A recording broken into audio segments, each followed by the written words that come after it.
Buddhism first spread to China during the Eastern Han Dynasty, around the year 67 Common Era. At that year, something happened, which was that Emperor Ming of Han had a dream called Golden Man Disturbing the Beam. In the dream, he saw a golden figure on the beam in the palace, which left him very puzzled. So the next day he asked his ministers, "How can you explain to me what does this dream mean?" Among them, some ministers told him that there is currently a religion called Buddhism popular in the West, and the golden figure in your hand looks very much like the image of the Buddha.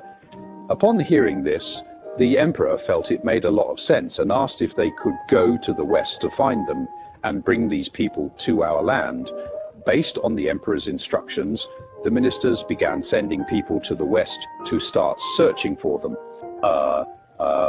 Buddhism, according to the corresponding time, year 67 AD, approximately coincides with the time of the second dynasty change of the Kushan Empire. The Kushan dynasty, in fact, was a state that migrated from China's Hexi corridor to what is now Uzbekistan, and the emperor was called Kujula Kadphises. He was a follower of Buddhism and actively promoted it. But the second king of the Guizhou dynasty was called Yuan Gaozeng. This young Gaozhenren began to reject Buddhism and worshipped Hinduism, so he persecuted Buddhists.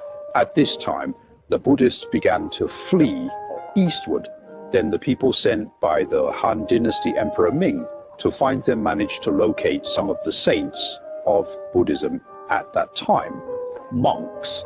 Among them, two representative figures were Zhuo Falan and another called Shou Moteng. These two were received in the then capital. They arrived in Luoyang with Buddhist scriptures carried by white horses. So they built a temple here called the White Horse Temple. Today, when we visit the White Horse Temple, entering from its gate, there is a tomb on the left, which is She Moteng's, and on the right, there is another tomb, which is Zhu Falan's burial site. This generally serves as a basic record of Buddhism's earliest introduction to China.